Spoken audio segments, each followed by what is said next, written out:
L'inspection générale d'État a un nouveau patron. Issa Mohamed Abdel Mahmoud, ancien ministre des Finances et ex-CPCA de la CBT, a été porté à la tête de cette institution par le décret 1946/PR du 23 septembre 2020. Le nouvel inspecteur général d'État atterrit dans une institution qu'il connaît bien pour l'avoir dirigée entre 2017 et 2018. Il remplace ainsi Ahmad Mohamed Zagalou, qui aura passé 2 ans et demi à la tête de cette organisation de contrôle. C'est le ministre d'État, ministre secrétaire général de la présidence de la République, représentant le maréchal du Tchad Idriss Déby Itno, président de la République, chef de l'État, qui a présidé cette passation de charges entre l'IG sortant et entrant. Dans la salle de conférence du palais du 15 janvier, tous les membres de l'inspection générale d'État étaient présents. C'est une cérémonie certes sobre, mais d'une particularité évidente. Cet organe de contrôle joue un rôle capital dont la mission vise à assurer le respect de la réglementation, de la légalité, de l'éthique administrative et déontologique, des gestions saines et transparentes des finances publiques. Le GIE sortant, Ahmad Mohamed Zagalou, tout en remerciant le maréchal du Tchad pour la marque de confiance, ses conseils et orientations lui ont permis de diriger l'institution pendant 27 mois, exhorte ses anciens collaborateurs à travailler dans la même constance et la même détermination avec le nouvel inspecteur général d'État afin de mieux remplir cette exaltante mission. Le nouveau patron de l'IG, dont la probité morale et l'engagement sont connus, appelle ses nouveaux collaborateurs au professionnalisme, à la rigueur dans le travail et au sens de l'équité pour relever les défis dont celui des déperditions des recettes de l'État.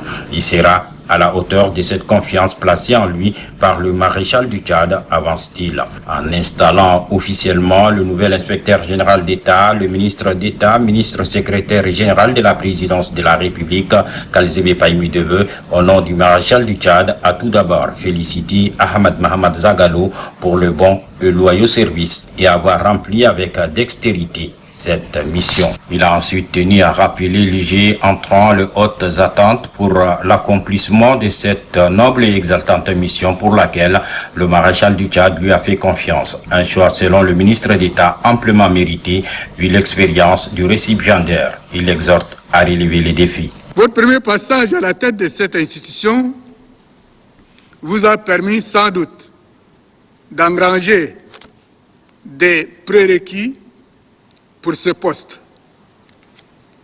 Vous avez pu mesurer les défis, mais aussi les exigences de cette fonction. Vous n'avez pas eu que de succès, je pense, mais aussi de déboires. C'est donc pour vous une chance pour rectifier le tir dans la bonne direction compte tenu des expériences capitalisées. Néanmoins, je voudrais saisir l'occasion pour rappeler des principes essentiels, pour ne pas dire des sacro-saints principes nécessaires pour accomplir votre sacerdoce. Lors de l'installation de l'IGE sortant, j'ai eu à attirer son attention et l'attention de toute son équipe sur le principe du contradictoire qui régit les travaux et missions de l'IGE, sur la présomption d'innocence, sur l'impartialité et la neutralité qui imposent une justice dans les conclusions. Le ministre d'État, ministre secrétaire général de la présidence de la République, Kalzebe Païmi Deve, met devant leurs responsabilités les inspecteurs d'État qui ont un travail difficile qui appelle à tous les sacrifices. Le plus souvent, la tentation est grande pour les inspecteurs et les contrôleurs de céder aux tentatives d'instrumentalisation de l'institution de contrôle. Somme toute, dérapage qui décrédibilise une institution de contrôle s'il survenait.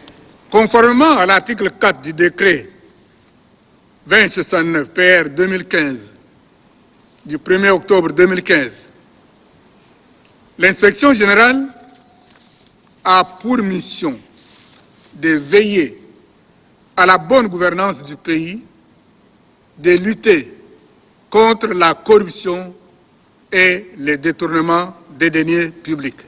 Vous êtes à la fois formateur, moralisateur et défenseur des biens publics.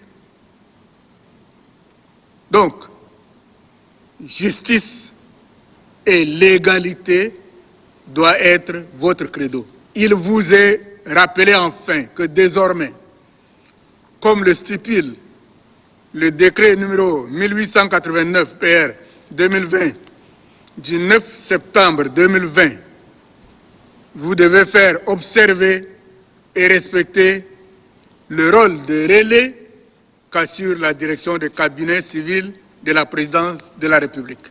Issa Mohamed Abdel Mahmoud est officiellement installé ce vendredi 25 septembre 2020 dans ses nouvelles fonctions avec toutes les prérogatives et avantages qui s'y attachent.